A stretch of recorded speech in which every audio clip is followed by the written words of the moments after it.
Hello everyone. आज हम पढ़ेंगे वैदिक सिविलाइजेशन या आर्यन सिविलाइजेशन के बारे में। वैदिक सिविलाइजेशन।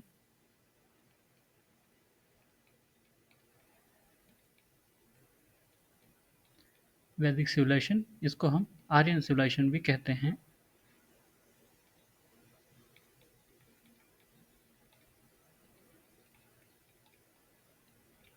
संस्कृत में आर्य का मतलब होता है अ नोबल पर्सन।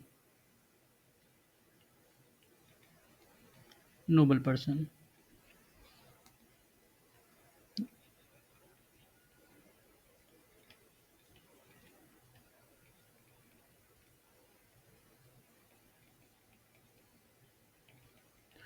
अदर कॉन्टेक्स्ट में, इवन इंग्लिश में, इस किसी ये एक लैंग्वेज ग्रुप से रिलेटेड है। आर्य एक लैंग्वेज ग्रुप है उनके इस हिसाब से। ठीक है। आर्य कोई रेस नहीं है। ये लैंग्वेज या कल्चर के टर्म्स में डिनोट होता है। ठीक है। इसीलिए हम इसको आर्यन सिविलाइजेशन भी कहते हैं। कई और चीज़ है, मतलब कई थ्योरीज हैं इससे रिलेटेड कि आर्यन कहाँ से आए थे। ठीक। तो कुछ लोग कहते हैं आर्कटिक से आए थे, कुछ लोग कहते हैं सेंट्रल सेंट्रल एशिया से आए थे, कुछ लोगों का कहना है ब्रह्मर्षि देश से आए थे। तो वो देख लेते हैं किसने किसने क्या कहा था। तो कुछ ने कहा कश्मीर या हिमालय से आए थे। ठीक है। Origin of Aryans.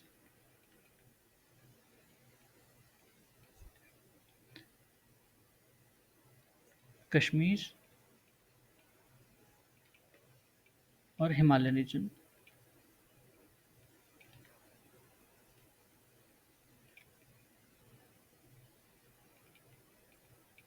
ये किसने कहा था? एल डी काला। फिर किसी ने कहा ब्रह्मर्षि देश। ब्रह्मर्षि देश क्या है?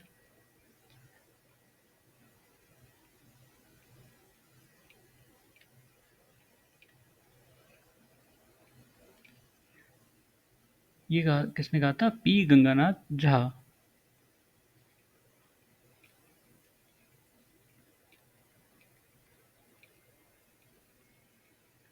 अब ब्रह्मर्षि देश क्या है? जो गंगा यमुना का दोआब है ना, उसी को ही ब्रह्मर्षि देश कहा जाता था। कहा गया है आर्यन जो टेक्स्ट बुक्स हैं उसमें। फिर कुछ ने कहा कि ये जो पहले 7 इंडस स्टेट्स थे वहां से आए हैं।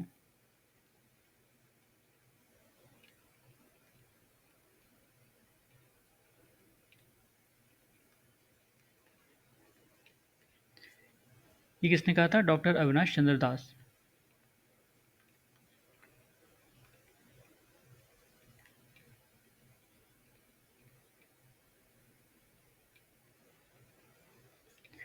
उसके बाद किसी ने कहा कि नॉर्थ पोल से आए थे या आर्कटिक से आए थे। नॉर्थ पोल या आर्कटिक कह लीजिए। ठीक है। किसने कहा था? फेमस बाल गंगाधर तिलक जी।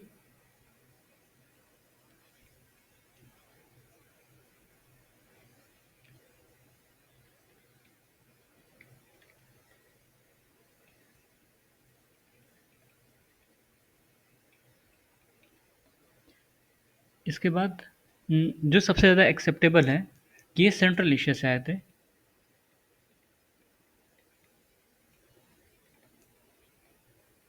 मैक्स मुलर ने कहा था। मैक्स मुलर जर्मन थे। German Indologist. ठीक है। तो ज़्यादातर क्वेश्चन आपके बनते हैं इस नॉर्थ पोल वाले पर और सेंट्रल एशिया वाली थ्योरी पर। इस पर हमेशा आपको क्वेश्चन देखने को मिल जाएगा। बाकी तो बहुत कम पूछे गए हैं या लगभग नहीं पूछे गए हैं। तिब्बत से किसने कहा था कि तिब्बत से आए थे? तिब्बत वाली थ्योरी दी थी स्वामी दयानंद सरस्वती ने।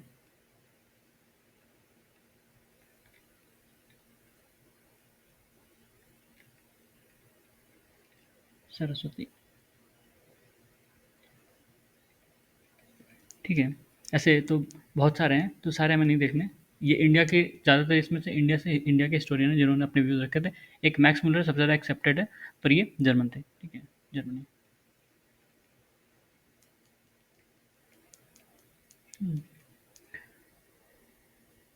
तो फिर इनकी जो हम नगर ने टेक्स्ट पढ़े हैं, मतलब संस्कृत के जो टेक्स्ट डिसाइफर किए गए हैं या पढ़े गए हैं, उसमें जो इनका मतलब जहाँ पे इनकी सिविलाइजेशन थी या कहाँ पे ये रहे हैं, उस हिसाब से जो जोग्राफिकल एक्सटेंट था वो देख लेते हैं। इन लोगों ने अलग अलग जगह को अलग अलग नाम दिया था, अपने बुक्स में अलग अलग जगह का अलग अलग नाम है। जैसे अभी मैंने बताया ब्रह्मर्षि देश, ठीक है। तो जोग्राफिकल रीजन कह सकते हो, जोग्राफिकल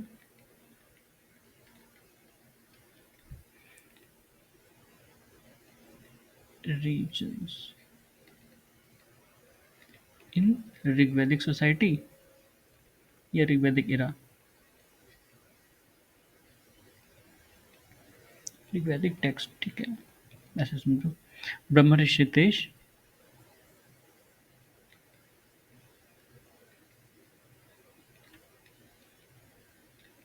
ब्रह्मर्षि देश क्या था? जो गंगा यमुना दोआब है, गंगा यमुना दोआब,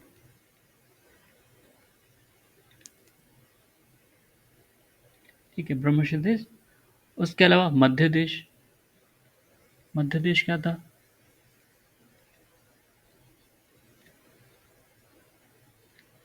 मध्य देश जो हिमाचल से लेकर विंध्या तक का रीजन था, उसको वो मध्य देश कहते थे।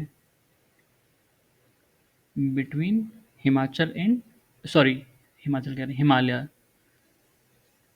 बिटवीन हिमालय एंड विंध्या, एक ब्रॉड डिवीजन कि ऊपर से हिमालय जा रहा है और नीचे विंध्या है, इसके बीच में मध्य देश, ठीक है। फिर दक्षिण पथ, दक्षिण पथ क्या था? दक्षिण पथ जो आपका साउदर्न इंडिया था,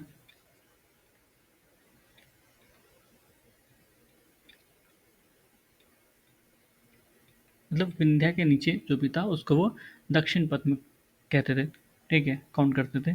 इसके अलावा आर्यवर्त, आपने बहुत सुना होगा आर्यवर्त के बारे में। Aryavart,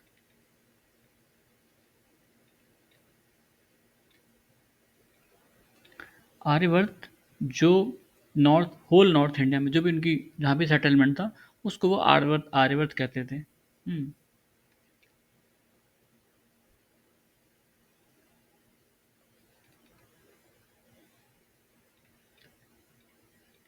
Aryan settlements in whole north.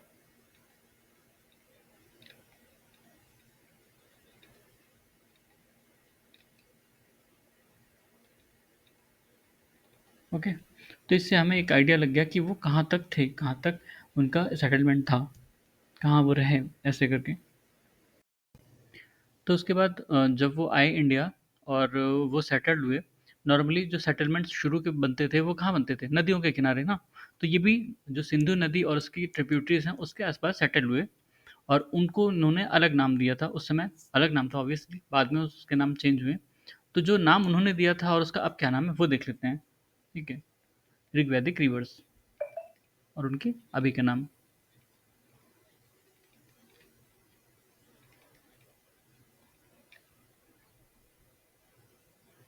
और प्रेजेंट नेम क्या है उनका।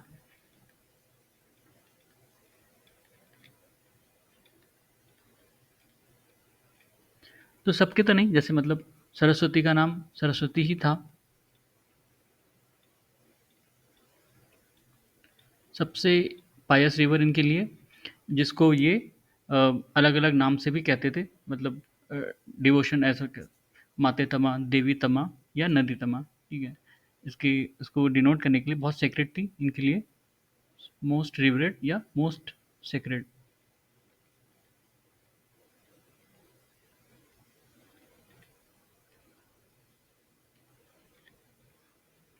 नदी तमा, देवी तमा और माते तमा। तो नदी तमा का मतलब क्या? Best of all reverse. हाँ, देवी तमा बेस्ट ऑफ ऑल गॉड्स, माते तमा बेस्ट ऑफ ऑल मदर्स। फिर जो नदियाँ थीं, सिंधु या इंडस जिसको हम कहते हैं,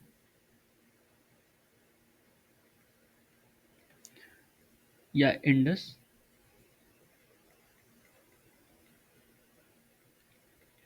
इसका नाम, इसको उस समय हिरण्याई कहा गया था।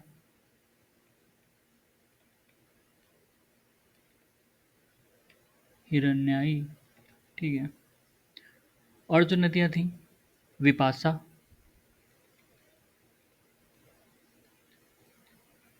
विपासा को प्रेजेंट में ब्यास कहा जाता है। पुरुषनी,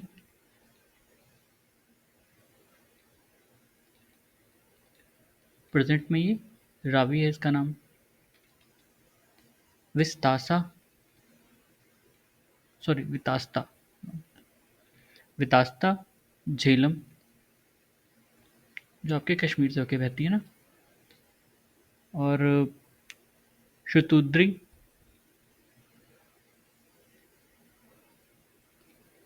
शतुद्री, सतलज। अस्किनी, चेनाब, ठीक है। चेनाब का एक और नाम है, क्या नाम है? चंद्रभागा ना। चंद्रभागा क्यों? क्योंकि चंद्र और भाग दो, चंद्र और भागा दो स्ट्रीम्स हैं जो मिलके जहाँ से ये चेनाब बनती है, ठीक है, हिमाचल में। इसके अलावा कुछ और रिवर्स का भी जिक्र है उनकी किताबों में, जैसे सदानीरा। सदानीरा, ये कौन सी नदी थी? गंडक, ठीक है, प्रेजेंट टाइम में गंडक। उसके अलावा चित्रोत्पला या नीलोत्पला,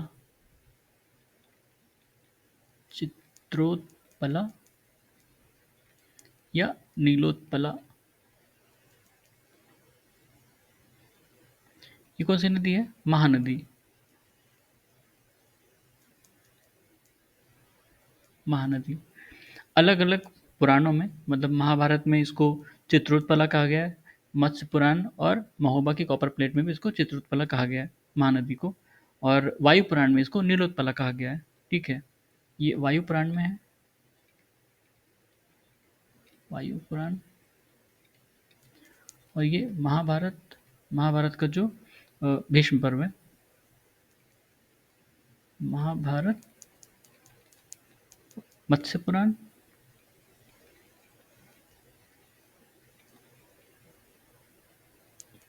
और महोबा कॉपर प्लेट वो आगे शायद आया।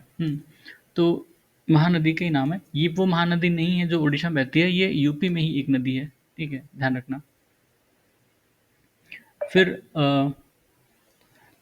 कुछ और रिवर का भी मेंशन है, पर वो मतलब ज़्यादा इंपॉर्टेंस नहीं दिया गया है, जैसे कि यमुना। यमुना को 3 बार मेंशन किया गया है ऋग्वेद में, यमुना।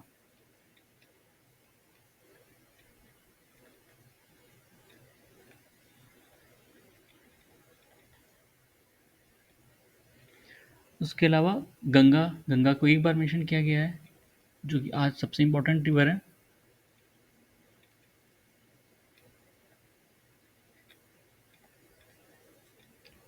और मरुद्विधा,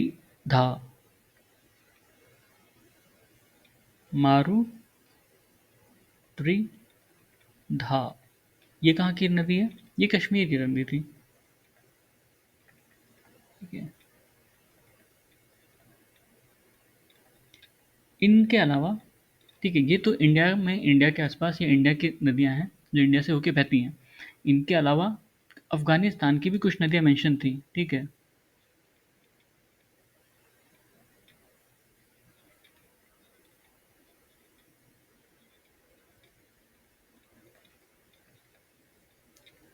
जैसे कौन सी? क्रुमु, क्रुमु प्रेजेंट टाइम में जो काबुल नदी है, नहीं खुर्रम, सॉरी, खुर्रम, खुर्रम नदी है, उसका नाम है। कुबा थी काबुल, कुबा, ये काबुल नदी है। इसके अलावा गोमती, गोमती, ये अपनी वाली गोमती नहीं है, ये गोमल है, ठीक है। और सुवस्तु,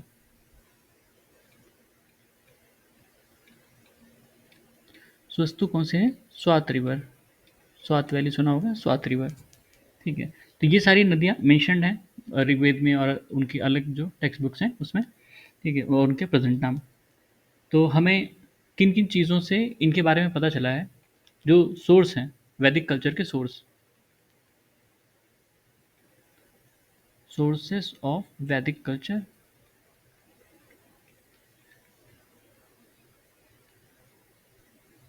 तो हम कहते हैं ना कि उस समय ऐसा होता था, उस समय वैसा होता था, हमें कहाँ से पता चला ये सब? तो उनके जो वेद हैं, जो उन्होंने टेक्स्ट बुक लिखी थी वेद, सबसे पुरानी उसमें है ऋग्वेद।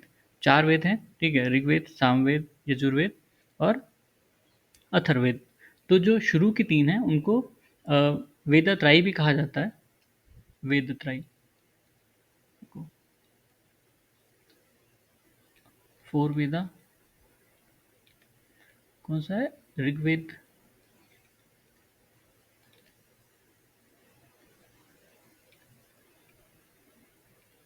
सामवेद, यजुर्वेद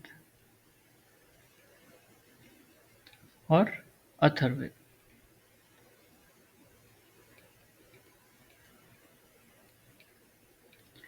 जो शुरू की तीनों हैं इनको मिलाकर कहा जाता है वेदत्रयी, वेदत्रयी। इसमें सबसे पहले ऋग्वेदा लिखी गई, फिर उसके कई सौ साल बाद, शायद 100 सालों बाद या 200 सालों बाद सामवेद, फिर यजुर्वेद। ये तीनों आर्यंस द्वारा लिखी गई थी। ठीक है, आर्यंस, आर्यंस ने इसको लिखा है। अथर्ववेद को बाद में वेद की संज्ञा दी गई। अथर्ववेद नॉन आर्यंस ने लिखा था। ठीक है, नॉन आर्यंस। पर इसकी इंपॉर्टेंस को देखते हुए इसको वेद की कैटेगरी में रखा गया। इसके अलावा हर वेद के 4 कंपोनेंट होते हैं।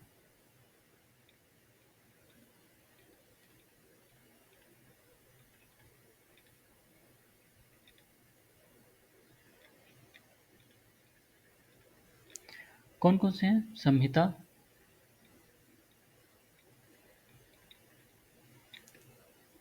ब्रह्मणा, ये ब्राह्मण जिसको कहते हो,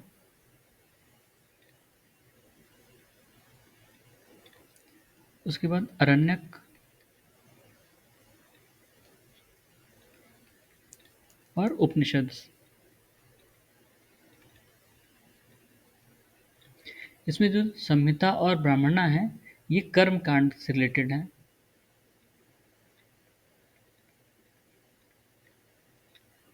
और अरण्यक और उपनिषद जो है ये ज्ञान कांड से रिलेटेड है।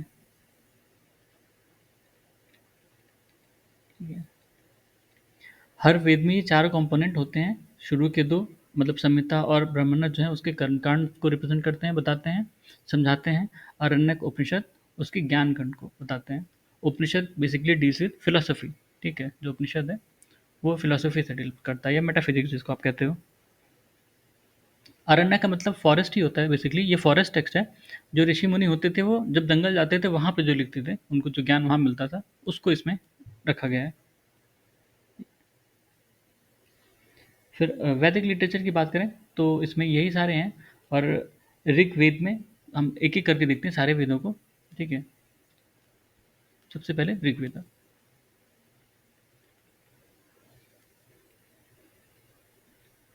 ऋग्वेद, इसमें 10 मंडल हैं, 1028 सूत्र हैं और 10,552 ऋचा हैं। इसमें बेसिकली हिम्स और पेयर्स हैं।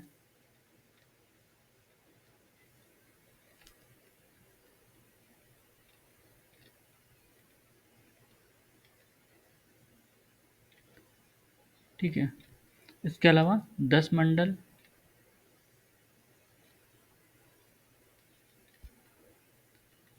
1028 सूक्त और 10,552 ऋचा। ठीक है, अब उस 10 मंडल में जो 2 से 7 हैं वो सबसे पुराने माने जाते हैं, कि पहले वही कंपाइल किए गए, बाद में आगे पीछे पहला वाला और जो 8 9 10 है वो जोड़े गए। ठीक है, तो ओल्डेस्ट हैं। अब इन मंडल में क्या खास है, ठीक है, हर मंडल के बारे में देख, हर मंडल का नहीं, मतलब बेसिकली जो इम्पोर्टेंट है। जैसे मंडल 3 जो है, थर्ड मंडला, थर्ड मंडल में क्या है, गायत्री मंत्र।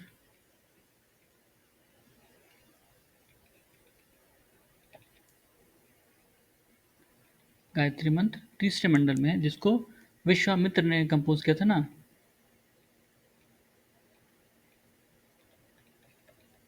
किसके लिए? सावित्री।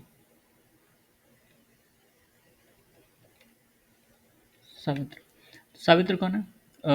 जो सूर्य देवता हैं, उनके 5 रूप, उनका 5 रूपों में प्रार्थना होती है। सावित्र ही, सावित्र उसी में से एक है, उन पाँचों में से एक है। ठीक है, गायत्री मंत्र तीसरे मंडल में। उसके अलावा 9वें मंडल में, 9th मंडल क्यों इम्पोर्टेंट है?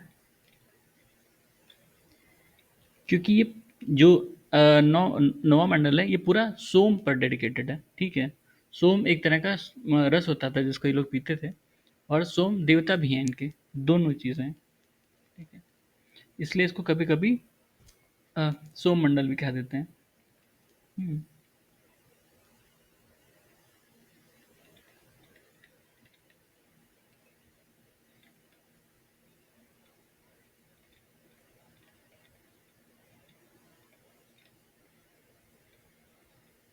ठीक है, ये सोमा को डेडिकेटेड है। उसके अलावा 10वां मंडल भी इंपॉर्टेंट है। क्यों? इसमें पुरुष सूक्त है, पुरुष सूक्त, जिसमें कास्ट सिस्टम के बारे में है।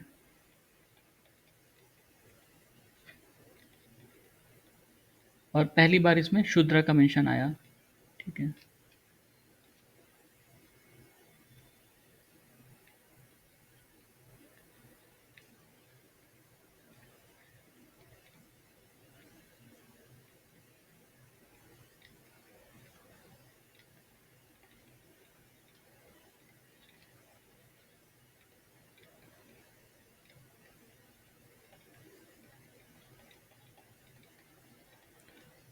ठीक है। अब इसके अलावा जो जो प्रीस्ट इसको रिसाइट करते हैं, उनको कहते हैं होत्रा या होता। हम्म, इसमें ही पुरुष सूक्त में ही 4 वर्ण का मेंशन आया था। ठीक है,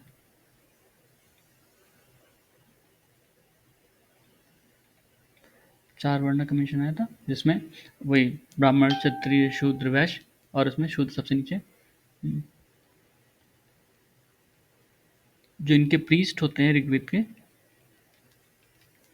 उनको कहते हैं होता या होत्रा।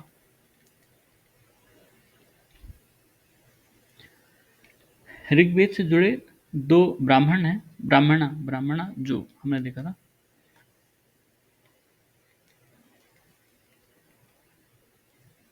टेक्स्ट बुक वाला ब्राह्मणा, ठीक है, आदमी वाला नहीं। कौन से हैं? ऐत्रेय, ऐत्रेय और कौशितकी।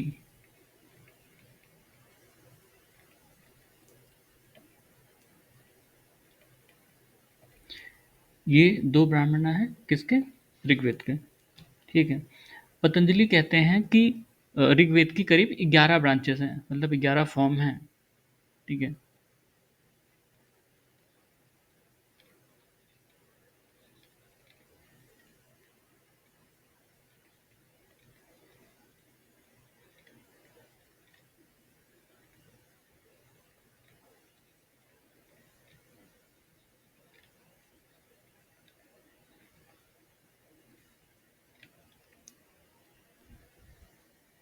हर मंडल के अलग अलग राइटर थे, उसमें जाना ज़रूरी नहीं है।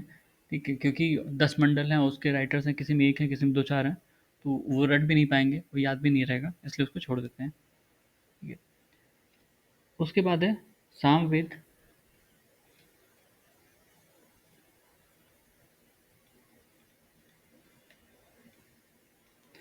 सामवेद में बेसिकली सामवेद में म्यूजिकल हिम्स हैं।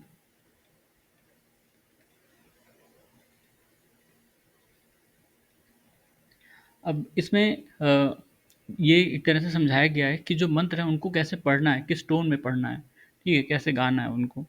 आप देखोगे जब मंत्र पढ़े जाते हैं तो कहीं रिदम होती है, कहीं तेज गाते हैं, कहीं धीमे, कहीं उसको लंबा खींचते हैं, वो सामवेद से है, ठीक है। इसलिए हमारे यहाँ के जो म्यूजिकल ट्रेडिशन है वो सामवेद से ही निकले हैं ज़्यादातर, ठीक है। और ये सारे वेद में सबसे छोटा है।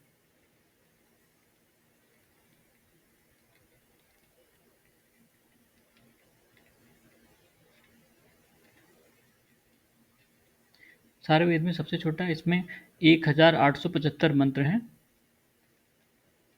1875 मंत्र, जिसमें ऑलमोस्ट सारे ही कॉपीड हैं ऋग्वेद से। सिर्फ 75 से 99 तक ऐसे माना गया है कि यूनिक हैं, बाकी सब कॉपीड हैं।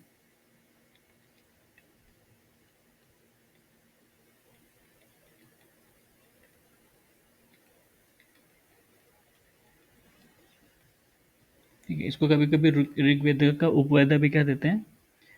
और इससे एक ब्राह्मणा रिलेटेड है, पंचविशा।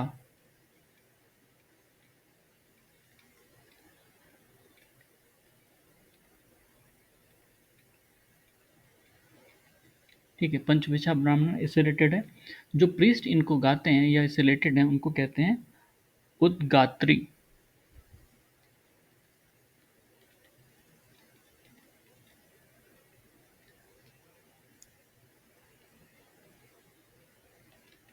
उद्गात्री, ठीक है, सामवेद। उसके बाद Yajurveda.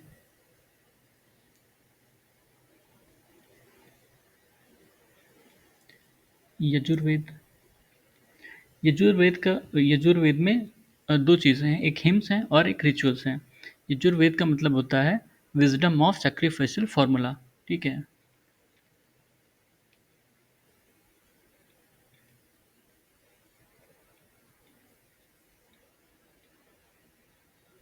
Wisdom of sacrifice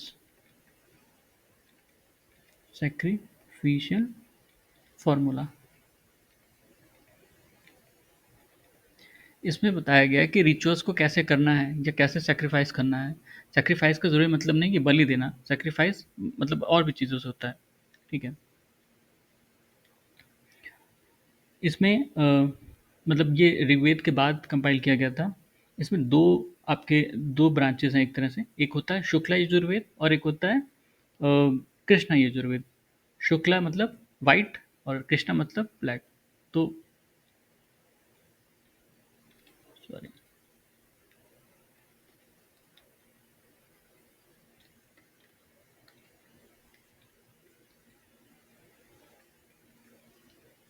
Shukla Yajurveda मतलब वाइट। हाँ, वाइट मतलब आर्यंस के लिए था ये बेसिकली, ठीक है। आर्यंस अपने आप को वाइट मानते थे। तो इसमें केवल पोएटिक फॉर्म में लिखी गई हैं चीज़ें, जो हैं वो पोएटिक फॉर्म में हैं।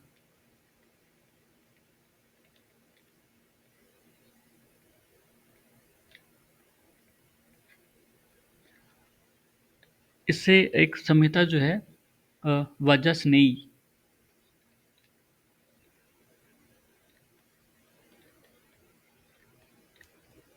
वजसनेयी।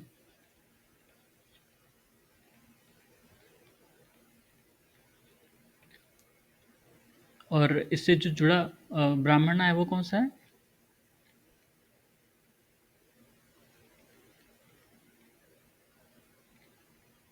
शतपथ ब्राह्मण, आपने कई बार सुना होगा जब पीवाईक्यूज लगाए होंगे।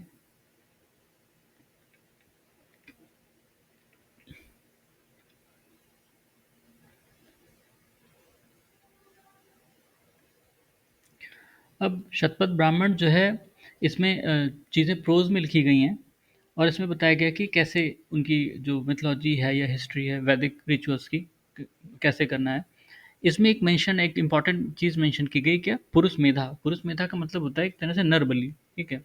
पुरुष मेधा आपके शतपथ ब्राह्मण में भी मेंशन है और जो अभी कृष्णा यजुर्वेद पढ़ेंगे उसमें भी एक ब्राह्मण आएगा, तैत्तिरीय ब्राह्मण, उसमें भी मेंशन्ड है।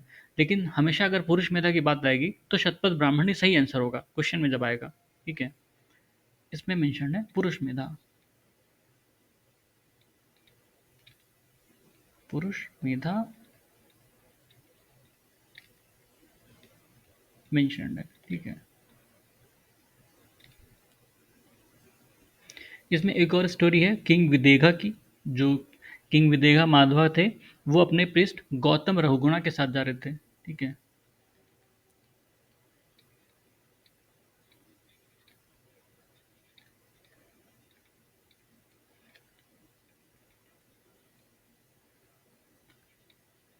कहीं कहीं विदेहा भी लिखा है।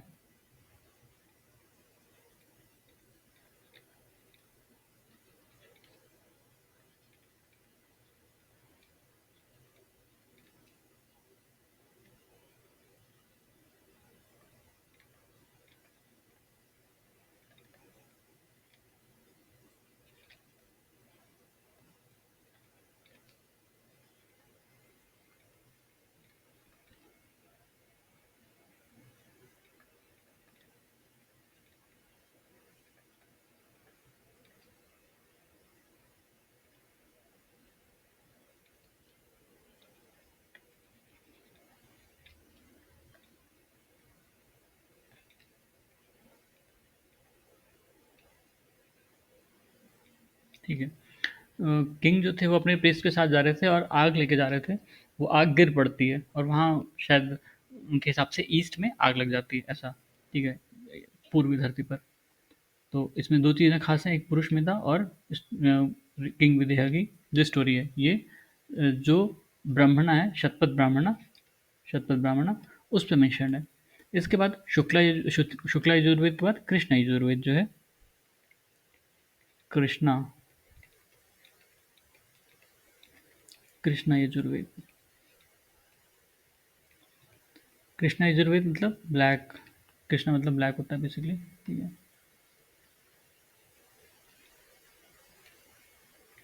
इन लोगों ने जब लोहा पाया, मतलब लोहे को भी मेंशन किया गया कृष्णा आयास। ठीक है, ब्लैक मेटल कृष्णा आयास। इसमें पोएटिक और मतलब पोएटिक फॉर्म में है और प्रोज फॉर्म में भी है।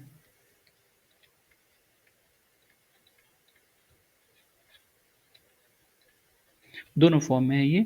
इससे रिलेटेड जो ब्राह्मणा है, तैत्तिरीय है। ठीक है,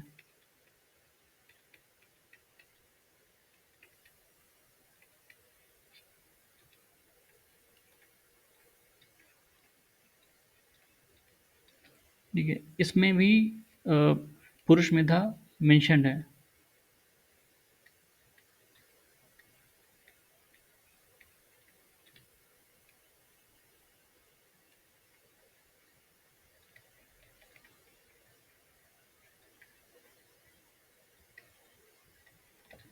दोनों में ही मेंशन्ड है, पर जब भी अगर क्वेश्चन फॉर्म में मिले कहीं भी यूपी पीसीएस के, तो आप पुरुष मेधा हमेशा शतपथ ब्राह्मण में ही सही करना। ठीक है, ऑल्दो ये इसमें भी मेंशन्ड है।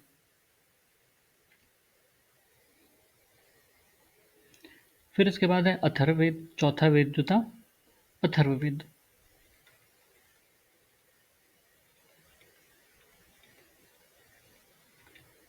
अथर्ववेद में चार्म्स एंड स्पेल्स हैं। ठीक है,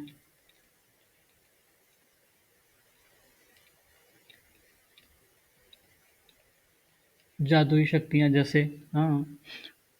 तो इसमें काफ़ी चीज़ें मेंशन्ड हैं।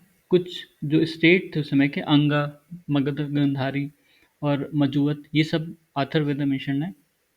ठीक है, महाजनपद जो थे।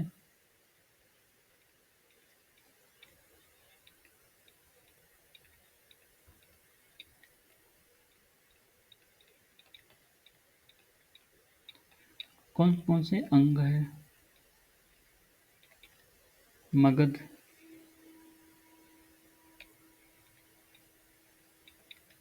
गंधारी या गांधार।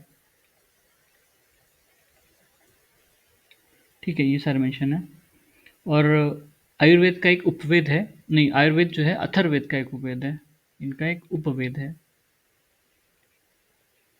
आयुर्वेद। इज एन उपवेदा,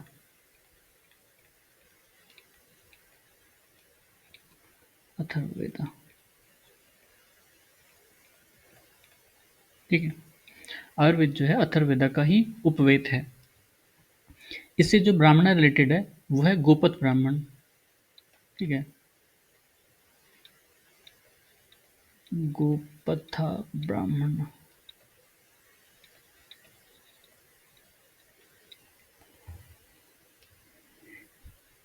इनको इससे जुड़े जो प्रीस्ट होते हैं उनको कहते हैं ब्रह्मा।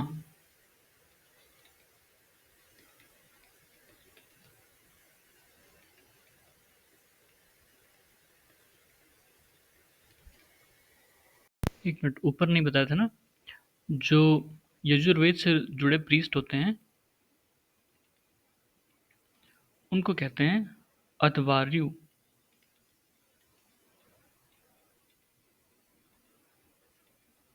ठीक है, तो होत्रा या होता, उसके बाद उद्गात्री, अध्वर्यु और ब्रह्मा। ठीक है, ब्रह्मा। ये सब ऋग्वेद या सारे चारों वेद के बारे में था ये। इसके बाद उपनिषद हैं। उपनिषद जो हैं वो इस एक तरह से फिलोसॉफिकल टेक्स्ट हैं। ठीक है, उपनिषद टोटल 108 उपनिषद हैं।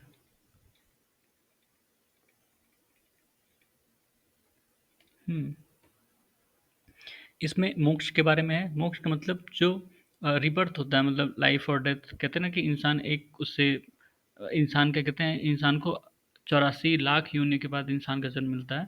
ठीक है, तो जब हम एक फॉर्म में मरते हैं तो फिर दूसरे फॉर्म में पैदा होते हैं। ठीक है, तो उसके उस इस साइकिल से इस मुक्ति पाने के लिए को ही मोक्ष कहा जाता है। ठीक है, फिर और एक होता है, एक कॉन्सेप्ट है कि आत्मा का ब्रह्मा से मिलन। ब्रह्मा मतलब सुप्रीम सोल जो है उससे, ब्राह्मण जिसको कहते हो। तो आत्मन का ब्राह्मण से मिलन, वो यूनिवर्सल सोल से जो हमारी सोल है वो मिल जाए तो भी इस चक्र से हम छुटकारा पा सकते हैं। तो उपनिषद में कुछ इंपॉर्टेंट उपनिषद हैं जिनसे कई चीज़ें हम डेली लाइफ में सुनते हैं और मिली हैं। जैसे अ, एक कठोपनिषद है जिसमें डायलॉग है नचिकेता और यम का। यम गॉड ऑफ डेथ, उसमें नचिकेता उनसे पूछता है लाइफ आफ्टर डेथ के बारे में, कि मृत्यु के बाद क्या होता है। इंपॉर्टेंट जो उपनिषद है वो देख लेते हैं। कठोपनिषद या कथा उपनिषद, एक कथा के रूप में है वो। कठोपनिषद,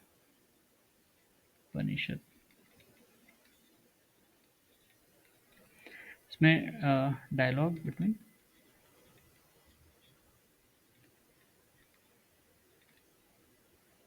नचिकेता एंड यमा। नचिकेता 12 साल का बच्चा होता है।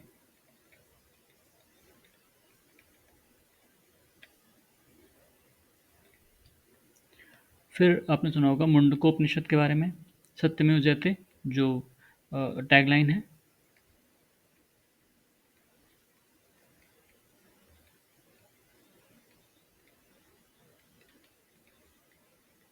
यहीं से ली गई है।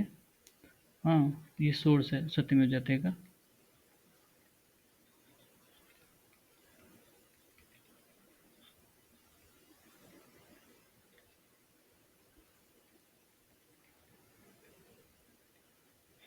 मतलब ट्रुथ अलोन ट्रायम्स,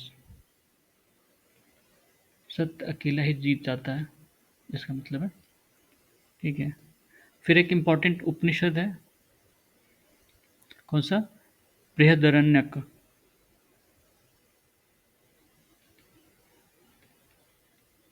बृहदारण्यक,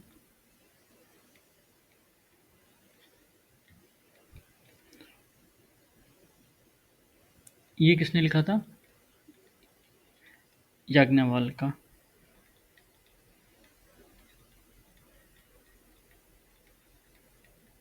क्यों इम्पोर्टेंट है इसमें ना, यज्ञवल्क्य और गार्गी का डायलॉग है। मतलब उनके बीच में जो बहस क्या कह सकते हो वो पहले होता था, वेद वाली जो बहस होती है वैसे। याज्ञवल्क्य और गार्गी।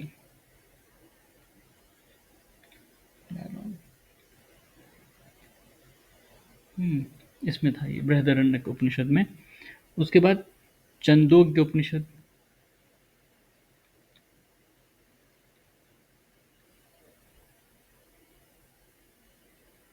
छंदोग्य छंदोग्य इसमें क्या था? इसमें सत्यकाम जबाला के बारे में है। सत्यकाम जबाला ये एक साधारण पुरुष रहता है या बालक रहता है जो बाद में ऋषि बनता है। इसमें उसने जो अनमैरिड मदर्स होती हैं वो जो स्टिग्मा था उसको उसको लेकर बहस है इसमें, ठीक है? उसने चैलेंज किया था सत्यकाम जबाला।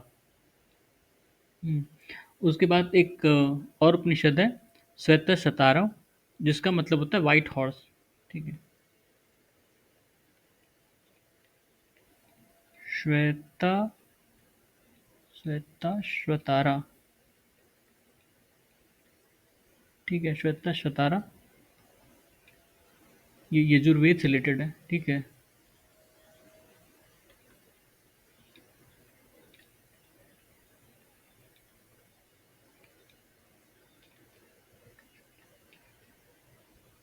और इसका लिटरल मीनिंग होता है carried on a white horse.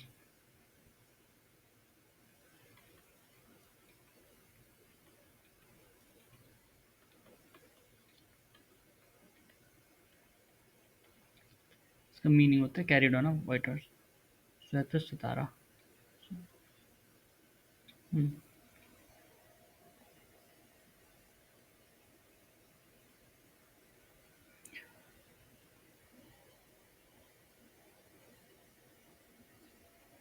कुछ जो मतलब ऐसा माना जाता है ना कि सोसाइटी बहुत रिग्रेसिव थी और स्त्रियों को पढ़ने लिखने नहीं दिया जाता था या बहुत दबा कर रखा जाता था, लेकिन जो अर्ली वैदिक सोसाइटी थी इस ऐसा नहीं था वहाँ पे।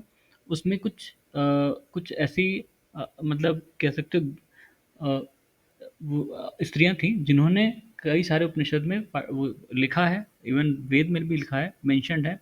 उनको कहते थे ब्रह्मवादिनी, ठीक है? या ब्रह्मवादिन। तो कुछ ब्रह्मवादीन हैं जिन्होंने कुछ पार्ट लिखे हैं ऋग्वेद में और अलग अलग जो उपनिषद वगैरह हैं उसमें भी। हम्म, उसमें आपकी विश्वरा हैं, ठीक है? लोक मुद्रा हैं, ऐसे ही हैं। वो आगे देखेंगे, आगे आएगा भी।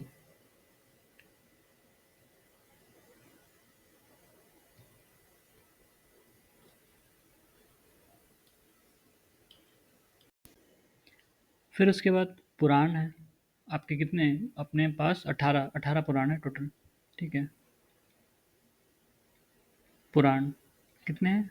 18 हैं टोटल। अब सबके नाम जानने ज़रूरी भी नहीं है और सब याद भी नहीं होगा कि किसने क्या लिखा है या किस में क्या लिखा है। कुछ इंपॉर्टेंट है जैसे भागवत पुराण, विष्णु पुराण, मत्स्य पुराण, स्कंद पुराण, ठीक है? एग्जाम्पल ले लो।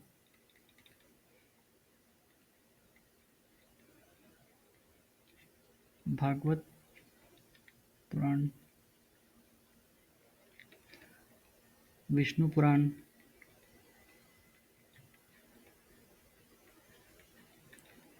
मत्स्य पुराण,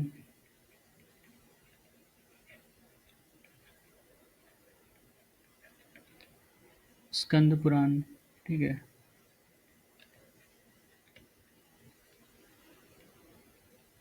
अभी आपने देखा था वायु पुराण। तो ऐसे 18 पुराण हैं। उनके सारे के नाम याद रखने की ज़रूरत नहीं है क्योंकि फिर नाम याद रखने का फिर कॉन्टेक्स्ट भी आपको याद रखना पड़ेगा कि उसमें क्या चीज़ें हैं, और उतना डिटेल में जाने का कोई मतलब नहीं है। ये जितने भी पुराण हैं सब में इनकी 5 कैरेक्टरिस्टिक्स हैं, ठीक है? 5 कैरेक्टरिस्टिक्स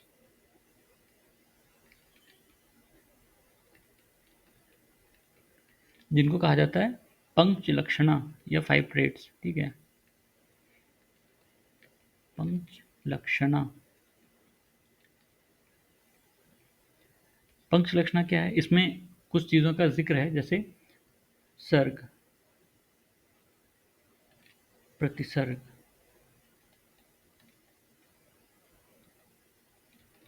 वंश या वंश जिसको कहते हो, वंशा, मनवंतारा,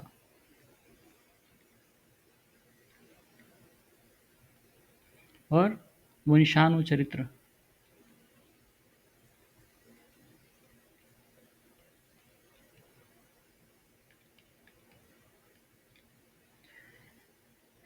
ठीक है, वंशाणु चरित्र। तो जो सर्ग और प्रतिसर्ग था, ये किस चीज़ से डील करता था? ये जो नेचुरल क्रिएशन या रिनोवेशन है, कॉस्मोलॉजी, बेसिकली ये कॉस्मोलॉजी से डील करता था। कॉस्मोलॉजिकल एस्पेक्ट जो होते हैं चीज़ों के, ठीक है। वंश का मतलब होता है कि जो सेज थे, मतलब गुरु वगैरह, और जो भगवान है, उनकी जो हिस्ट्री है उनसे।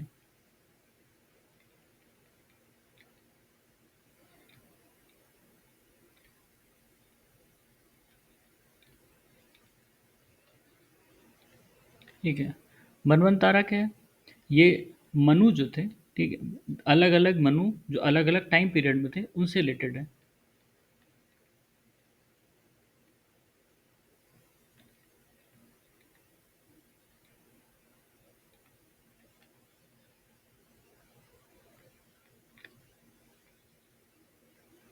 मनु। और वंशानुचरित्र बेसिकली ये जो रूलर्स या किंग्स थे उनकी जो जीनोलॉजी थी कि वो कहाँ से आए हैं या किससे वंशज हैं, उससे रिलेटेड।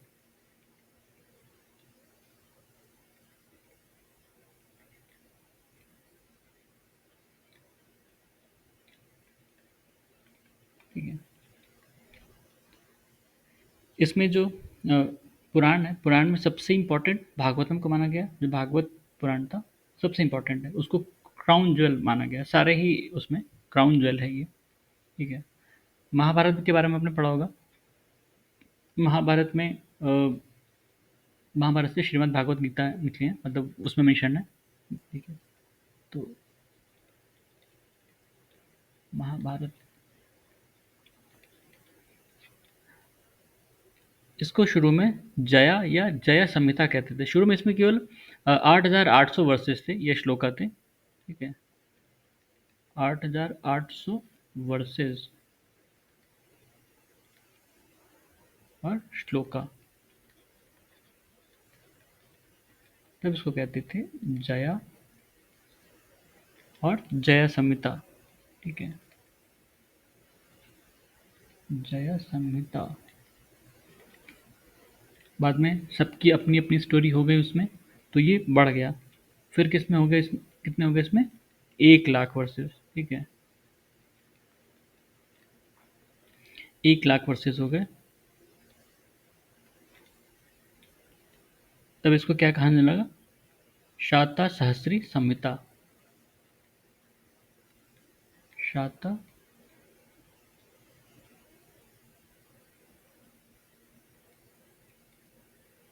सहस्री, सॉरी गलत हो गया,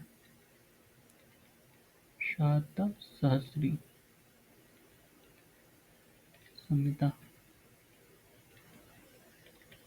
हम्म।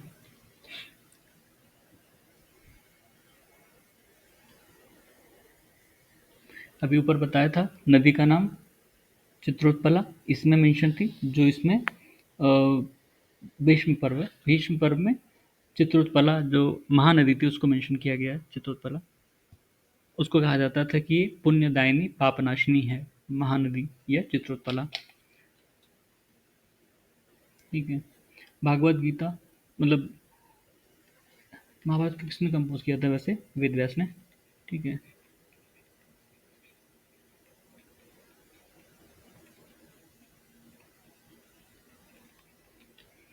और भागवत गीता इस पार्ट है।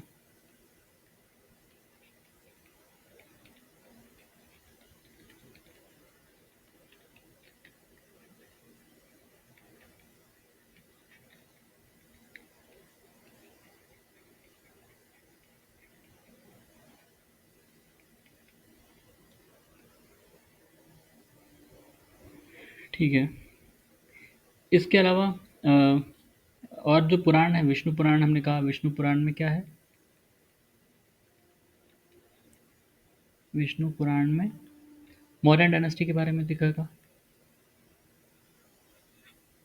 मौर्यन डायनेस्टी।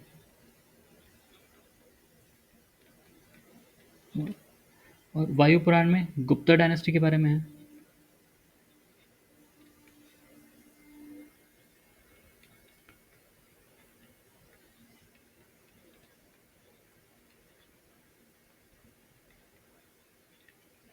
मत्स्य पुराण में आंध्र सतवाहना डायनेस्टी के बारे में है।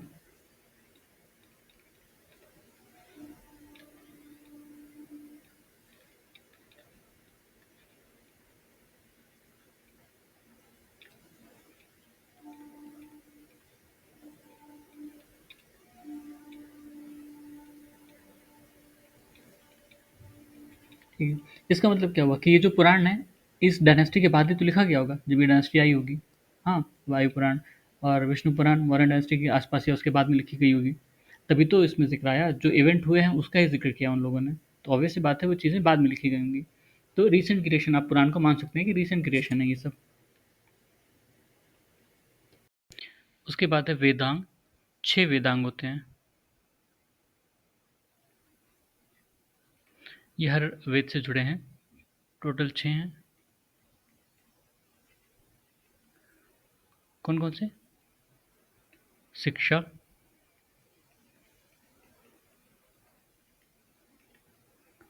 छंद, व्याकरण,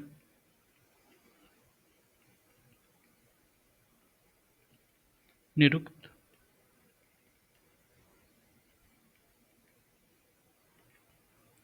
ज्योतिषा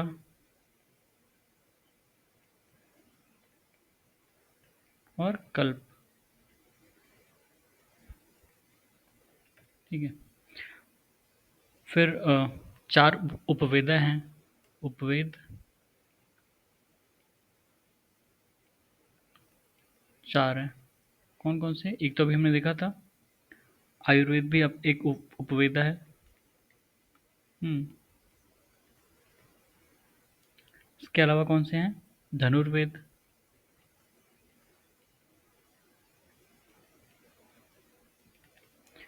गंधर्व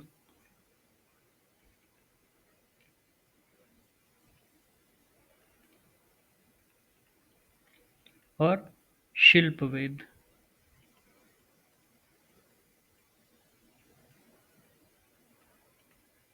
ये 4 उपवेद हैं। आयुर्वेद आपको पता है मेडिसिन से रिलेटेड है। धनुर्वेद मतलब क्या कहते हैं उसे, वॉरफेयर साइंस से। यजुर्वेद से रिलेटेड है ये वैसे।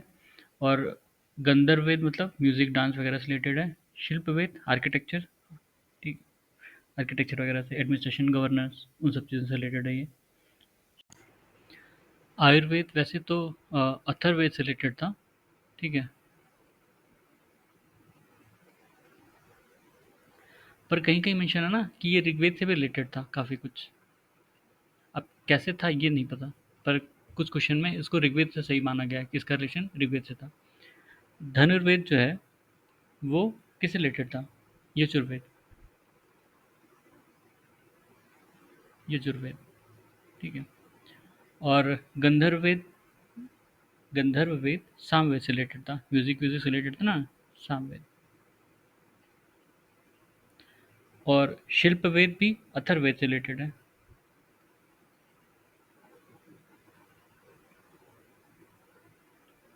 ठीक है। अब इसके बाद जो वहाँ पॉलिटिकल सेटअप था वो देखते हैं। तो political political setup, political structure, आप चाहे जो कर लो। पॉलिटिकल सेटअप इन ऋग्वैदिक सोसाइटी।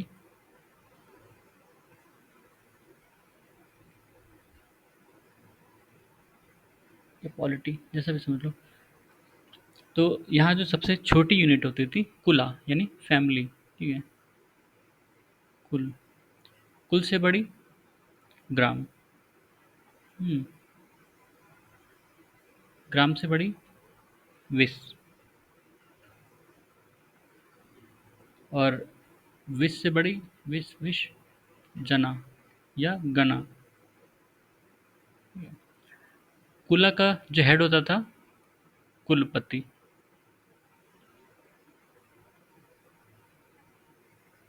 ग्राम का हेड ग्रामानी। विश का हेड विश्यपति। और गना का हेड गणपति।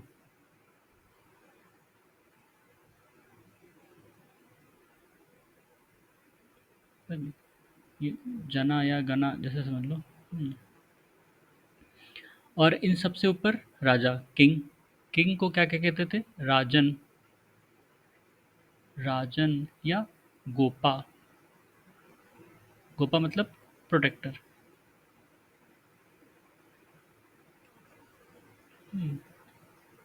ठीक है। फिर यहाँ कुछ असेंबलीज होती थी जिसमें लोग पार्टिसिपेट करते थे। कुछ में एलीट लोग करते थे, कुछ में कॉमनर्स करते थे। वुमेन सब में पार्टिसिपेट नहीं कर पाती थी या उनको अलाउड नहीं था। ठीक है, देखते हैं कौन कौन से थे। एक था सभा, दूसरा समिति, और तीसरा विधत। कहीं कहीं विधत, कहीं कहीं विधाता, ऐसे करके लिखा हुआ है ये। हम्म, सभा ऋग्वेद में मेंशन है 8 बार। ठीक है। समिति भी मेंशन है ऋग्वेद में 9 बार।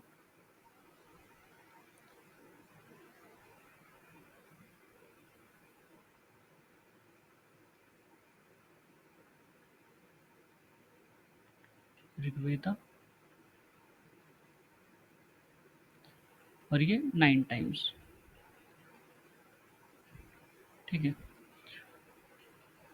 तो सभा और समिति, सभा में क्या एल्डर्स बैठते थे, एलीट लोग। ठीक है, जो एलीट होते थे वो लोग बैठते थे बेसिकली सभा में। और समिति में जो कॉमनर्स होते थे। ठीक है, एलीट।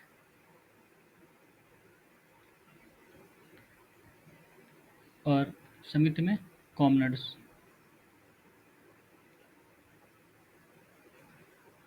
विदत एक तरह से विलेज असेंबली टाइप की थी, और इसमें सारे ही लोग पार्टिसिपेट करते थे इंक्लूडिंग वुमेन। ठीक है।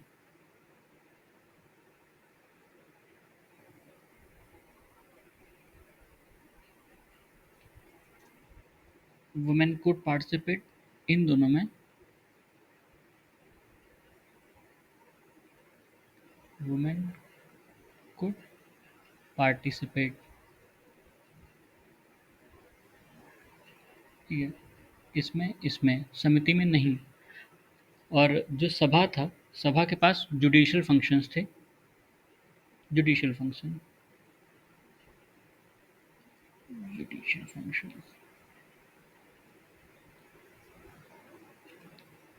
समिति के पास, समिति लाइक अपना लोकसभा टाइप, तो यहाँ पॉलिटिकल डिसीजंस लिए जाते थे। Political decisions. जैसे इवन किंग को भी इलेक्ट करते थे। किंग जो किंग होता था उसको सेलेक्ट या इलेक्ट करते थे।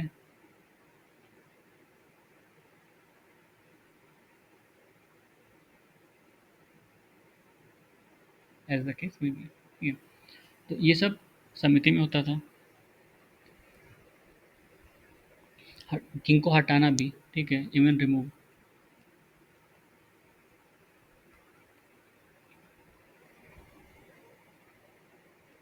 ज़्यादातर मोनार्की था। ठीक है, कहीं कहीं इलेक्शन भी होता था, पर उनको मोनार्की ही ज़्यादा पसंद थी।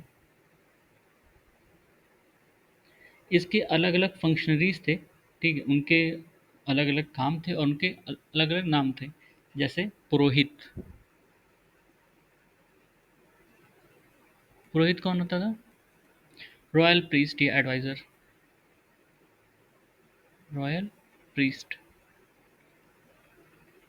या एडवाइज़र जो होते थे। उसके अलावा सेनानी, जो आर्मी चीफ होते थे।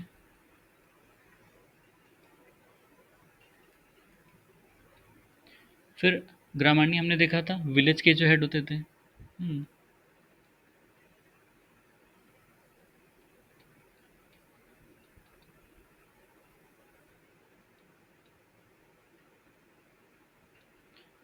महिषी कौन होती थी? महिषी क्वीन।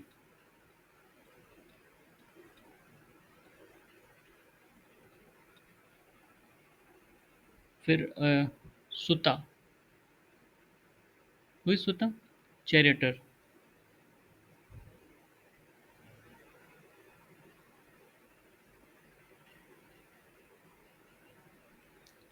उसके बाद भागदुग्गा आपने सुना होगा।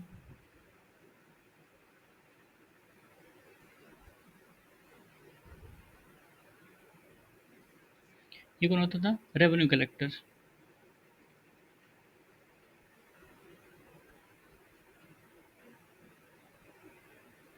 शुरू में दो ही तरह के थे रेवेन्यूज, कौन कौन से?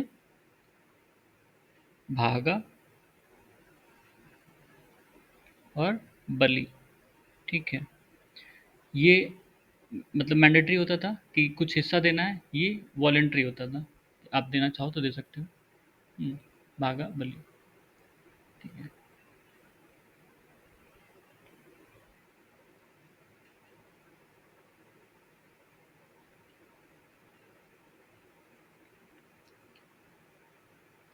फिर संग्रहीति, हुई संग्रहीति। ट्रेजरर। ठीक है, खजांची।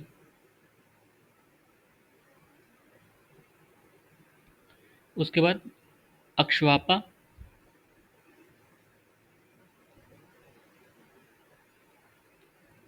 ये कौन था? अकाउंटेंट।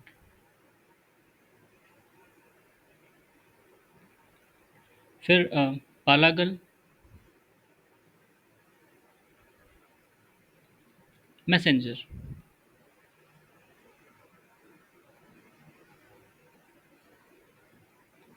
फिर शाता या छाता, जैसे पढ़ लो इसको, शाता, keeper of royal house hold.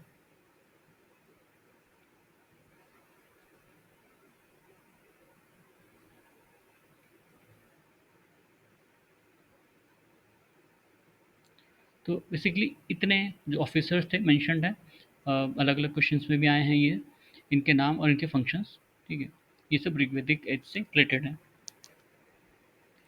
फिर वहाँ जो राजा का कॉन्सेप्ट था, किंग का कॉन्सेप्ट था, वो सिमिलर नहीं था सब जगह। और अलग अलग रीजन के जो नाम थे ना राजाओं के, वो अलग थे। जैसे ईस्ट में सम्राट कहा जाता था, वेस्ट में स्वराट कहते थे, नॉर्थ में विराट कहते थे, साउथ में भोज और सेंटर में राजा। ठीक है, अलग अलग नाम अलग अलग जगह। तो नेम या टाइटल थे, टाइटल ऑफ किंग्स, और title of Kings based on direction. तो पहला सम्राट, फिर स्वराट, फिर विराट, फिर भोज, और फिर राजा।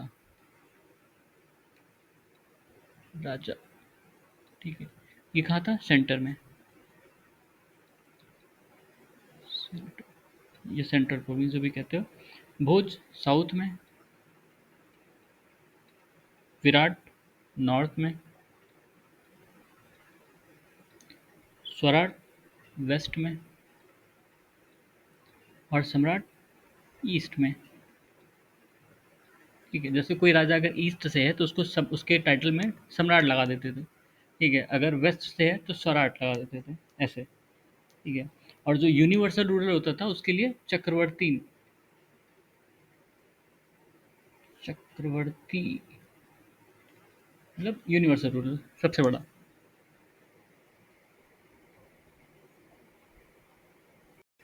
इसके अलावा ऋग्वेद में एक लड़ाई का जिक्र है, दशराजन्या, मतलब battle of 10 Kings.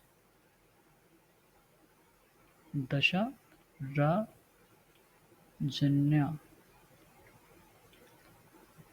Battle of 10 Kings.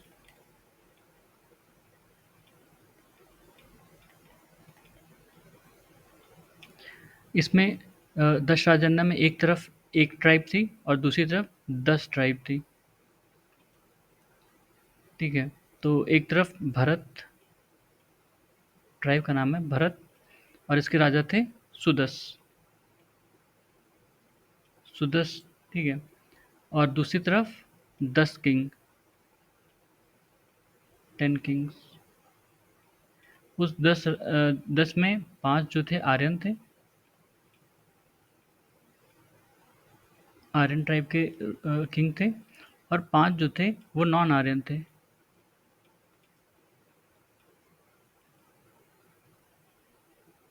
ठीक है? इसमें राजा सुदस जीते थे और उन्होंने टाइटल लिया था त्रयोदशा,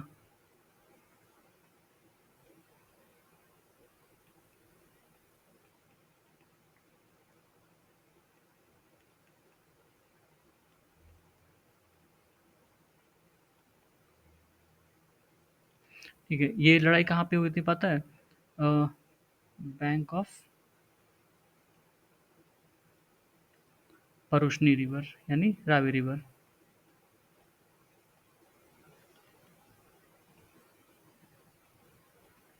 ठीक है?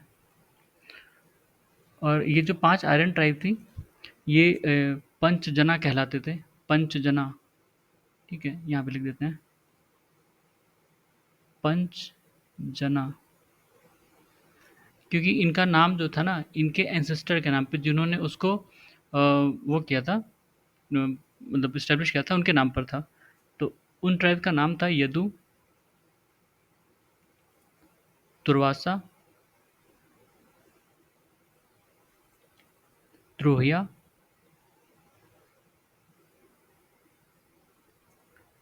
अनु और पुरु,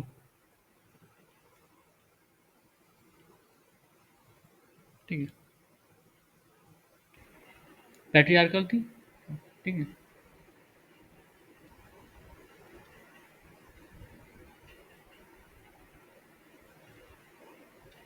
पैट्रियार्कल थी और इसमें बताया गया है कि फादर जो है वो अपने बच्चे को बेच सकता था, ठीक है? वरुण, वरुण सुक्ता में आ गया father could sell, father could sell his children,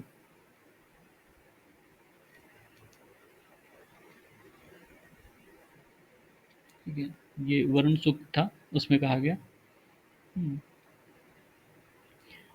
फिर जो आश्रम थे, 4 आश्रम होते थे, 4 आश्रम में डिवाइड था इंसान का जीवन।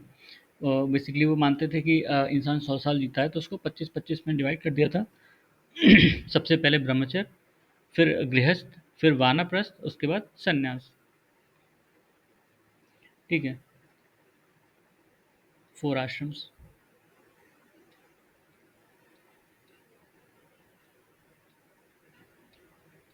4 आश्रम में कौन-कौन है? ब्रह्मचर्य,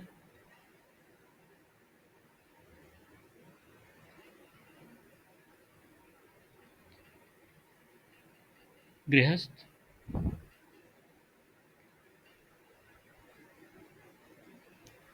वानप्रस्थ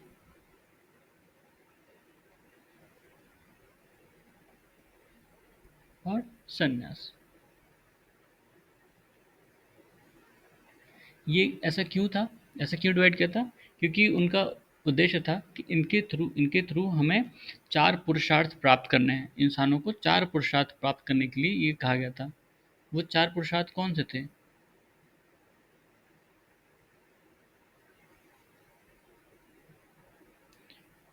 धर्म, अर्थ, काम, मोक्ष, ठीक है? धर्म, अर्थ, काम और मोक्ष।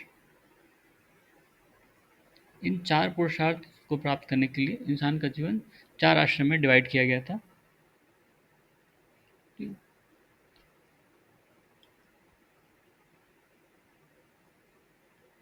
फिर ये लोग पेस्टोरलिस्ट में, पेस्टोरलिस्ट भी थे और एग्रीकल्चर भी, मतलब खेती भी करते थे, ठीक है?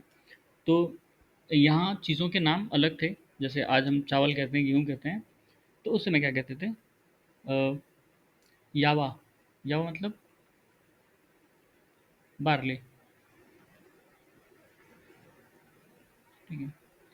इसके अलावा व्रीही, व्रीही मतलब राइस। मुद्गा,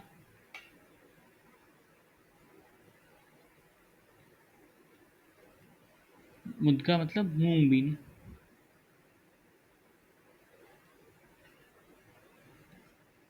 और इक्ष्कू,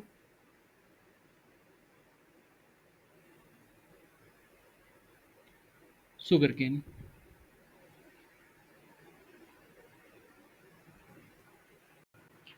इक्ष्कू के बाद गोधुमा, गोधुमा मतलब वीट। तो ये सारे फसलें थी जो वो उगाते थे, इनके बारे में हमें नॉलेज है। इसके अलावा काऊ का बहुत इंपॉर्टेंस था उनकी, क्योंकि पेस्टोरिस्ट थे, उनके यहाँ वॉर भी काऊ के लिए हो जाती थी। काऊ को अघन्या कहते थे, ठीक है। काऊ अघन्या मतलब not worthy to be killed, अघन्या, not worthy to be killed.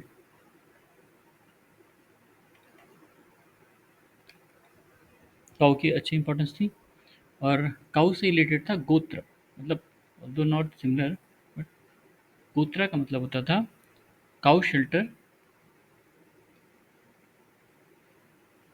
Cow shelter और heard of cow.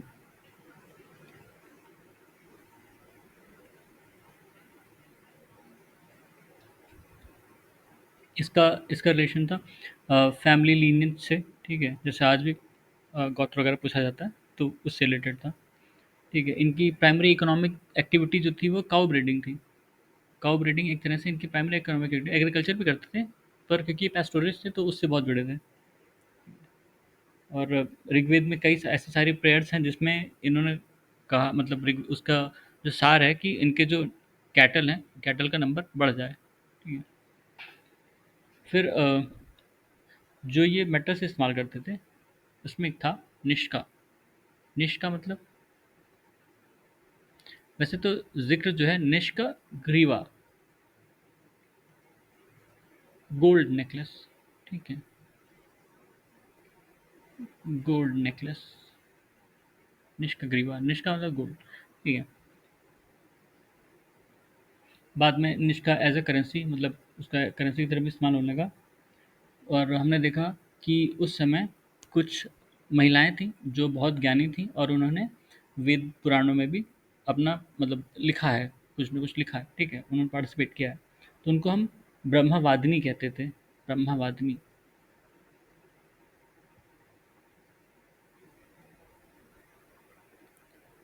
Brahmavadini women sages एक तरह से। कौन कौन सी थी? लोपामुद्रा, घोषा, विश्ववरा,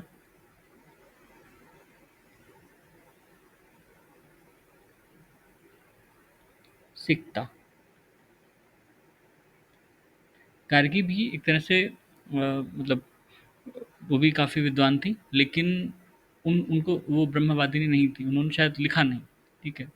और लोग, उनको वेदों का ज्ञान था, ठीक है।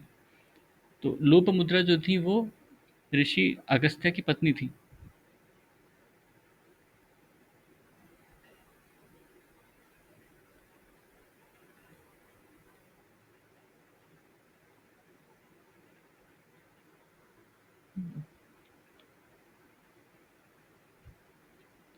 उसके बाद इंसान के जीवन में वहाँ पर 16 संस्कार का मेंशन है। 16 संस्कार में गर्भधारण से लेकर अंत्येष्टि तक 16 संस्कार हैं, उसमें काफ़ी चीज़ें हैं, नामकरण वामकरण सब आता है उसमें, ठीक है। और उस समय कई तरह के विवाह होते थे, मेन 4 तरह के विवाह जो थे, 4 टाइप ऑफ मैरिज, ज़्यादा फेमस मैरिजेस। कई तरह के विवाह वैसे थे, शायद 8 तरह के थे, लेकिन 4 जो ज़्यादा कॉम पॉपुलर या कह सकते हो फेमस थे, ब्रह्म विवाह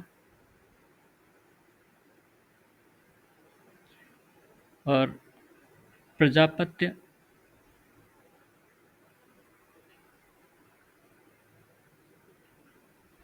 फिर अनुलोम और प्रतिलोम।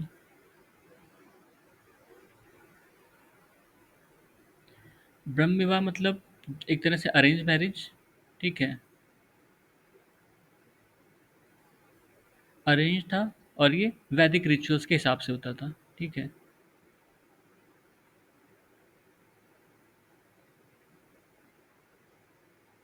इसमें वैदिक रिचुअल्स फॉलो होते थे। प्रजापत्य में अरेंज तो रहता था,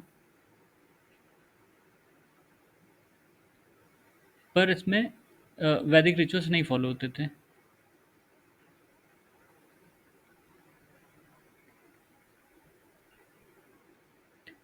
अनुलोम वो विवाह होते थे जिसमें जो मेन होते थे वो अपर कास्ट के होते थे और वुमेन लोअर कास्ट की।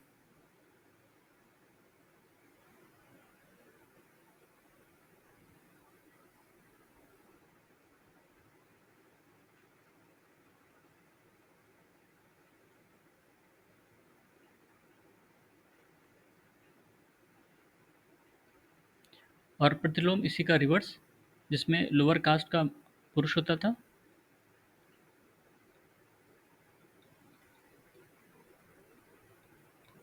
और अपर कास्ट की स्त्री।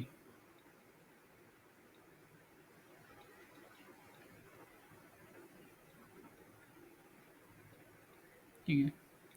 अ, मतलब इस केस में अगर ऐसा केस होता है इंटर कास्ट, तो उसमें अनुलोम हमेशा वो प्रेफर करते थे, अनुलोम हो, ठीक है। ऑल्दो ये एक्सेप्टेबल नहीं था उस समय भी। और इसमें जो भी मतलब बच्चे पैदा होते थे, उनको क्या कहते हैं, अनटचेबल माना जाता था, अनुलोम प्रतिलोम दोनों केस में, ठीक है। उसके अलावा कुछ और लोग थे जिनको अनटचेबल माना जाता था, मतलब इनके बच्चे होते थे, उनको अनटचेबल माना जाता था एक तरह से। इसके अलावा जो अनटचेबल थे, इसमें जो बच्चा पैदा होता था ना, उसको कहते थे वृत्या।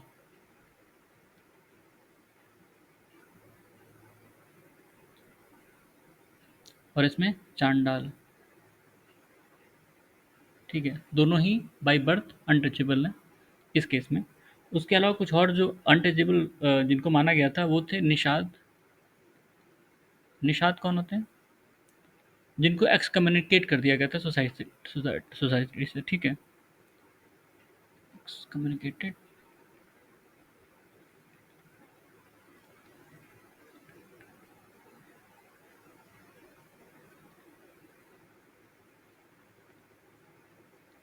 कुछ लोगों के जैसे उनकी किसी भी वजह से उनको अगर समाज से बाहर निकाल दिया गया, तो उनको भी अनटचेबल माना जाता था। ये इनके काम के कारण था, ना कि इनके बर्थ के कारण। उसके अलावा किरात। किरात कौन होते थे? जो अनसिविलाइज्ड फॉरेस्ट ट्राइब होती थी, उनको।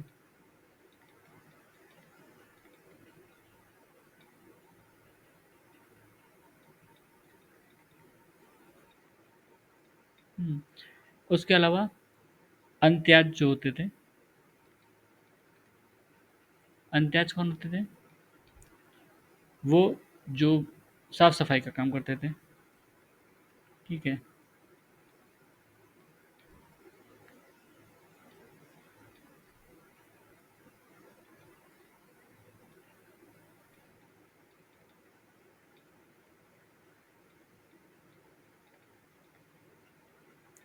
तो ये लोग जो हैं, ये अनटचेबल बाय वर्क, ठीक है, बाय प्रोफ़ेशन उनका, इसलिए उनको माना जाता था।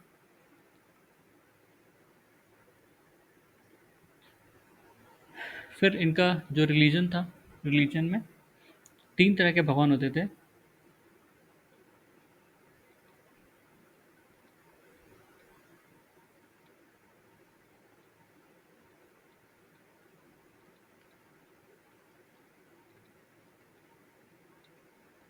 ठीक है, एक स्काई गॉड, एक स्पेस गॉड और एक अर्थ गॉड, मतलब इनके जो पूरे भगवान थे उनको 3 उसमें डिवाइड किया गया था। शुरू में ये लोग केवल नेचर को वर्शिप करते थे, बाद में नेचर के फॉर्म्स हुए, ठीक है।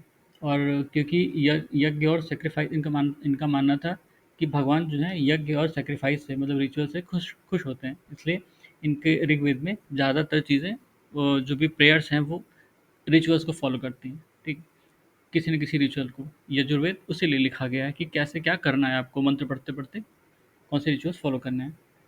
एक इंस्क्रिप्शन है बोगस कोई,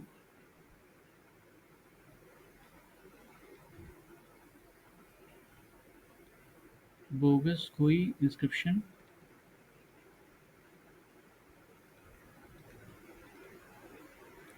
ये 14th सेंचुरी बीसी में था, 14th सेंचुरी बीसी का इंस्क्रिप्शन है।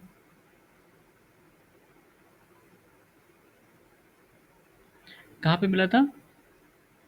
एशिया माइनर यानी टर्की।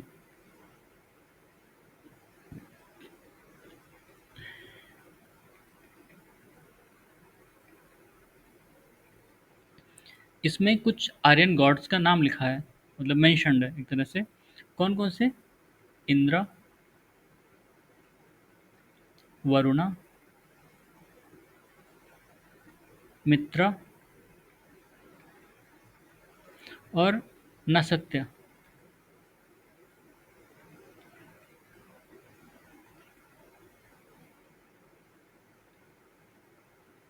मेंशन, ठीक है। इन लोगों का नाम उस इंस्क्रिप्शन में मेंशन्ड है, ठीक है। तो जो ऋग्वैदिक रिलीजन के जो गॉड थे, वो उनको 3 भागों में उनको डिवाइड किया गया था। एक थे sky gods, sky god, sky gods में कौन-कौन आते हैं? पहले सूर्य, मित्र, वरुणा, ठीक, पुषाण, सूर्य, मित्र, वरुणा, पुषाण। पुषाण तो खैर इन्हीं की फॉर्म है, ठीक है। अभी देखते हैं सूर्य को 5 फॉर्म में मतलब वो किया जाता था, वर्शिप किया जाता था। Worship in 5 forms. एक तो सूर्य स्वयं, ठीक है। कौन-कौन सा था? सूर्य एज़ अ सन गॉड, जो सूर्य, सावित्र या सावित्र, सावित्री जो भी कह लें, मित्र, विष्णु और पुषण। पुषण को ये इनको गॉड ऑफ शूद्रा और कैटल दोनों का मानते थे। God of Shudras in cattle, ठीक है। बाकी सूर्य एज सन गॉड जो दिखते हैं। सवित्रा भी एक तरह का मतलब रोशनी, ठीक है, गॉड ऑफ लाइट,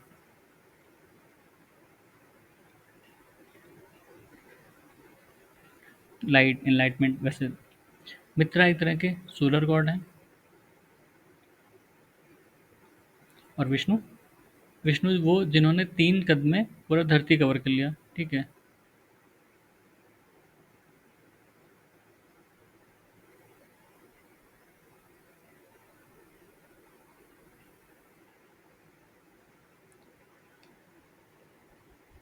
तो ये और वरुण का क्या इंपॉर्टेंस था? वरुण का भी इंपॉर्टेंस था भाई।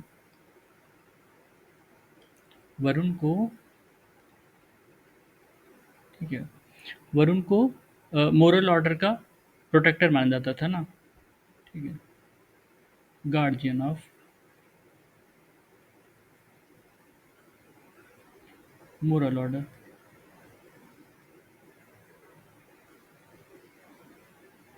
ऋता, अभी आगे हम पढ़ेंगे ऋता और ऋता के बारे में।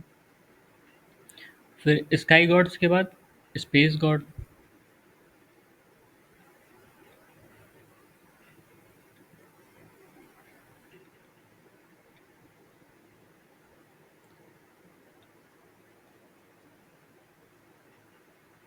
स्पेस गॉड्स में देखें तो सबसे पहले इंद्र, सबसे पावरफुल इंद्र में। इंद्र के बारे में करीब 250 हिम्स हैं ऋग्वेद में। ठीक है। इनको देवताओं का राजा मानते थे। ठीक है। और ये स्वर्ग देवता माने जाते थे। इनको पुरंदर भी कहा जाता था। पुरंदर, पुरंदर मतलब destroyer of food.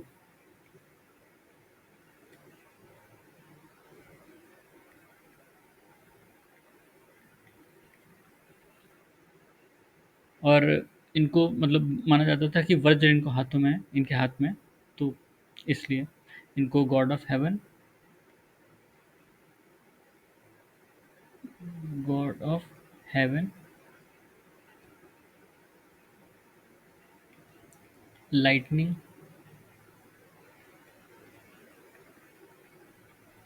Thunder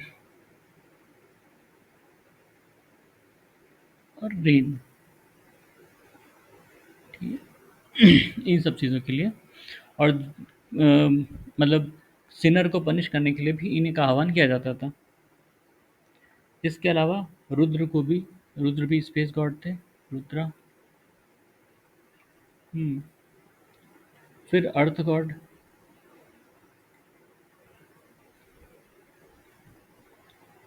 earth God में कौन कौन है? अग्नि।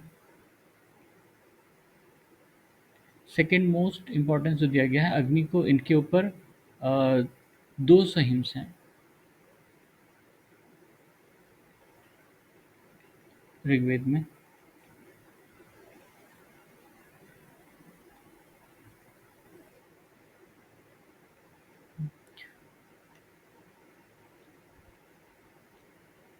उसके अलावा सोम, बृहस्पति। बृहस्पति को मतलब जो देव थे ना उनके गुरु माने जाते थे, इनको देव गुरु भी कहा जाता था। हम्म। टीचर या प्रीस्ट ऑफ गॉड्स, ऐसे करके।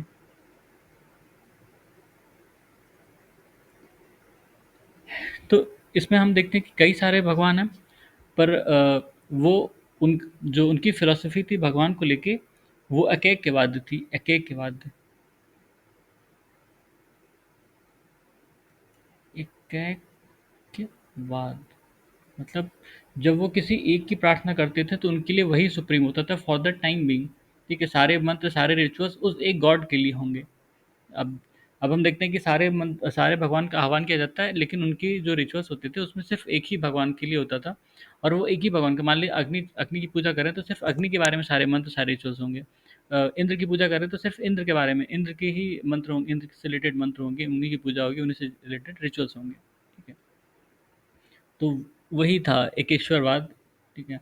मानते थे कि भगवान एक है, और उनको उनको उनका मतलब आह्वान करने के तरीके अलग अलग हो सकते हैं।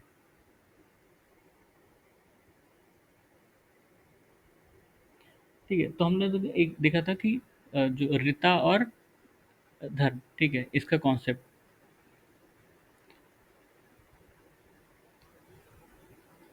धर्म क्या था? धर्म एक तरह का सोशल ऑर्डर। ठीक है, मतलब ड्यूटी एक तरह।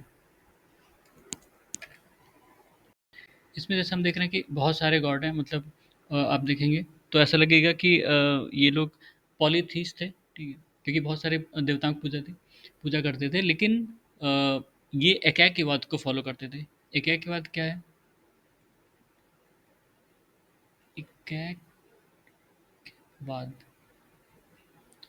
मतलब अगर जिस भी भगवान की पूजा कर रहे हैं, प्रार्थना कर रहे हैं, उसी को उस पूजा में उसी को सुप्रीम माना जाता था। ठीक है, for that time being that God is supreme. अगर अग्नि की पूजा हो रही है तो अग्नि सुप्रीम है, उन्हीं से रिलेटेड सारे रिचुअल्स होंगे, सारे सारे मंत्र उन्हीं से रिलेटेड होंगे। इंद्र की पूजा कर रहे हैं तो वो सुप्रीम हो गया उस समय के लिए, उन्हीं के लिए सारे रिचुअल्स होंगे, सारे मंत्र होंगे। ठीक है, इसको एकैक्यवाद कहते थे। इसके अलावा था एकेश्वरवाद। ऐसे ही एकेश्वरवाद भी इसी से रिलेटेड है। तो उनका मानना था कि एकम सत विप्रा बहुधा वदंती। ठीक है, इसका मतलब सत्य एक ही है, उसको जानने के तरीके अलग हैं। तो चाहे जिस भी देवता को पूजा करेंगे वो पहुंचना चाहते थे उसी तक। ठीक है, इसके अलावा धर्म और रीता का कॉन्सेप्ट हमने देखा था। धर्म, धर्म और रीता। रीता क्या है? कॉस्मिक लॉ या यूनिवर्सल लॉ जिसको कहते हो, cosmic order, cosmic law, cosmic order. धर्मा किसी इंडिविजुअल की रिस्पॉन्सिबिलिटी। ठीक है,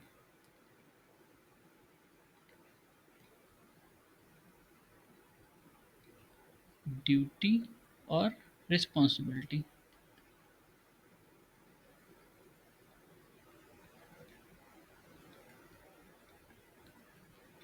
तो ये यूनिवर्सल था अपने आप में, ये यूनिवर्सल था, और ये इंडिविजुअलिस्टिक था।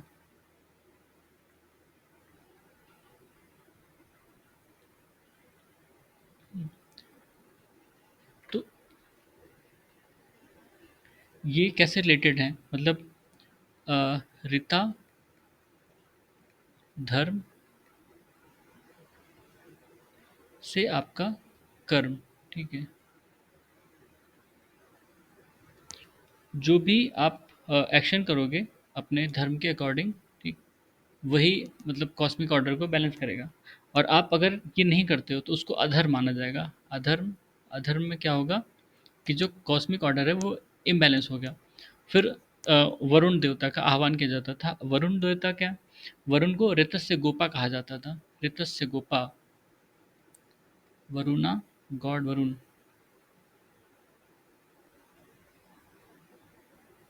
गॉड ऋतस्य गोपा। बताया था ना, गोपा मतलब प्रोटेक्टर, ऋतस्य गोपा यानी प्रोटेक्टर ऑफ मोरल ऑर्डर। ठीक है, ये कॉस्मिक लॉ,